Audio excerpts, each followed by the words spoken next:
ladies that you work with, the women that you work with, what are some of the commonalities that are leading them to fall prey, maybe, or fall victim to some of these abuses from the people that they deal with? Um, Lack of self-esteem, lack of self-worth and value, thinking that the person that they're with will make them happy as opposed to the person that they're with adding to their happiness. And then people prey on them because that's what happened to me. I was preyed on. The person I was with preyed on me. We talked extensively about stuff that she went through, things that I've been through, and so on and so forth. And she studied everything that I said and she used it against me mentally, emotionally, spiritually, financially, all of the things. That's a And she lot. isolated me. And she isolated me from friends and family. Like, your family don't care about you. I'm the one that cares about you. This, the next, and the third. I was being accused of sleeping with Tom, Dick, Harry, Mary, Soon every single day. It was just a whole bunch of stuff. And she pretty much all of the healing that I did and the wounds that I closed up, she just sliced them and opened up all of them all over again. So I went back, my mind went straight into being fear of abandonment, being left.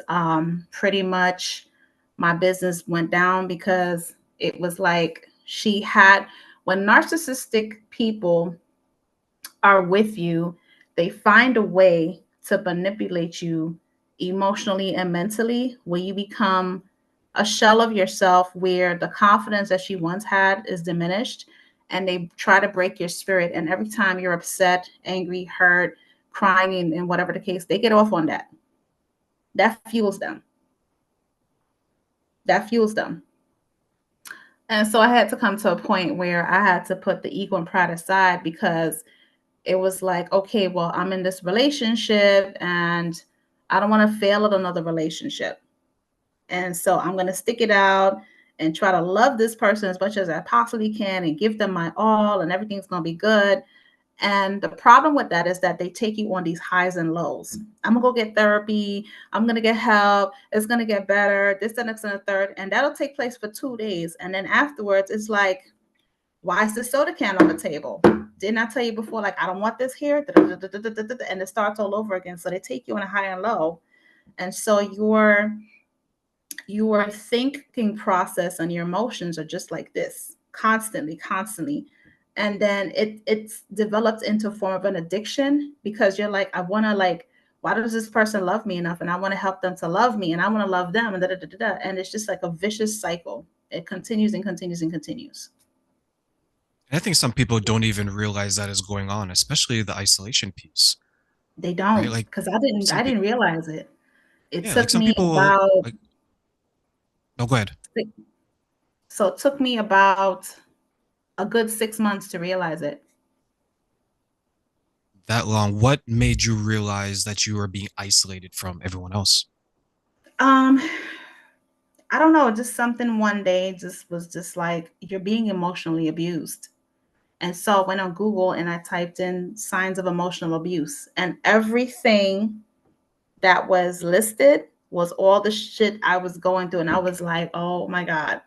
And I just had to be honest with myself, like, yep, you allowed yourself to be abused. You gave someone else permission to abuse you.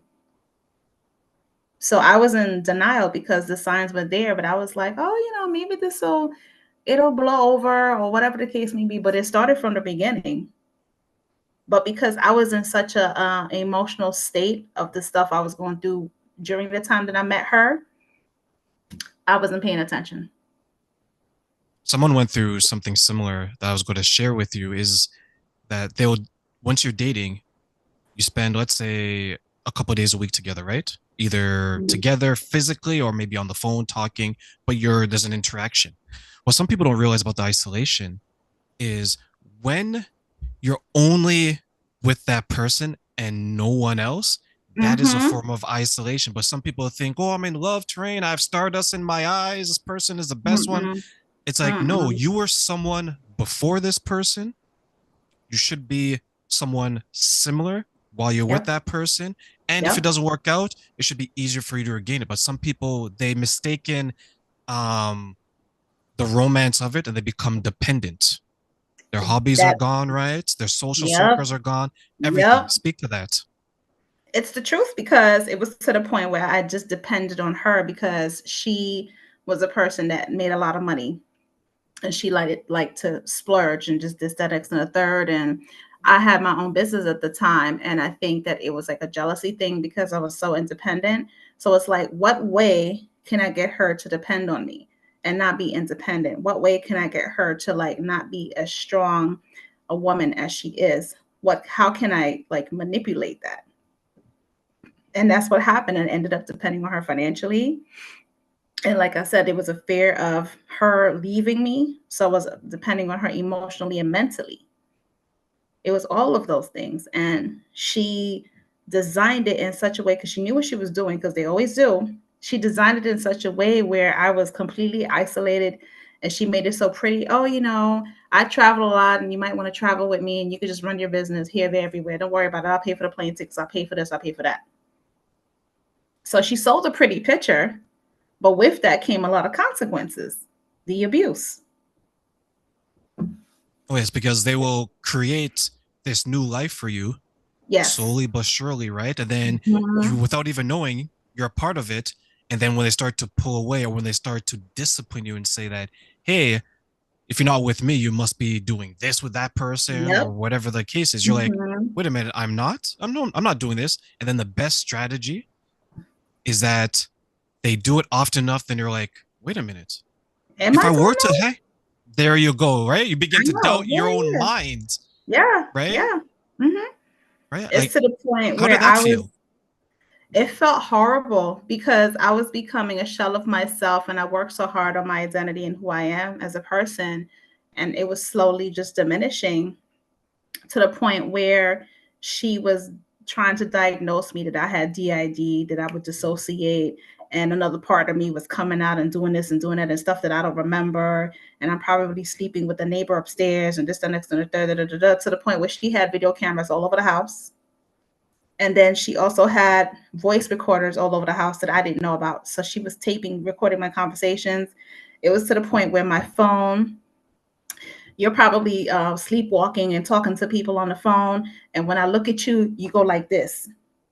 Nobody's on my phone. She would take my phone, go through all of my DMs on Instagram, on Facebook, check all of my emails. Why do you have so many email addresses? Who's calling you on the phone? Like a whole bunch of crazy stuff. And it made me doubt myself. I'm like, I know I'm not doing anything. Like, what is she talking about?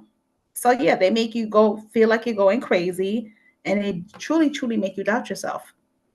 I remember there's a story that was shared to someone I dated at the time that I was in a relationship with another girl. And this was someone that was like in a different city, which isn't too bad because we all drive, right? But it was far Mhm. enough that wouldn't entertain it. So I asked the question that, okay, if I am with this other person, I'm like, ask them what my name is. Because remember, if you're dating Mhm. someone, you should at least have a name, right? Fake name, whatever. Right. Long story short, it got to the point where because it turned out to be false, but because it was painted that someone's always watching me, I would be at the Mhm. gas station looking over my shoulder, Yeah. right? Because Yeah. you think pumping gas in another area could be considered bad because now you're so paranoid. This person has entered your mind in a way that maybe you're not used to, right? Mhm. Mhm. It was so bad because even like I went back to New York for a couple months to go visit my sister, and she was in another location, and I would always have to be FaceTiming her everywhere I went. Like, take a picture of the train that you're on. I want to see that you're by yourself on a train. Or if I was at work at my job or whatever the case may be, she came to pop up surprise visit me, and it's like, oh, I'm walking by FaceTiming, and the manager was just like, oh, hey, when you get a moment, can you step into my office? I just started working there. He was like, I just want to get to know who you are. Oh, you're probably dating him. You're probably doing this. You're probably doing that. It was like wild, crazy stuff. So the whole time for me, when I was just like, okay, I need to get out the situation, the one thing I told myself is, Dillis Victoria, remember who the fuck you are. Remember who you are. Remember how powerful you are, how amazing you are. And yes, you're beating yourself up right now because you're like, how the hell did I get myself into this type of situation? Like, what the hell? I'm stronger than this. Who, what, why, what? And I remember one day I was in the bathroom and it was March of last year. And I heard my grandmother's voice. And she said to me, Hija, abre sus ojos. Daughter, open your eyes. And I said, okay, Grandma, you need to help me get some strength because I need to get out of this situation.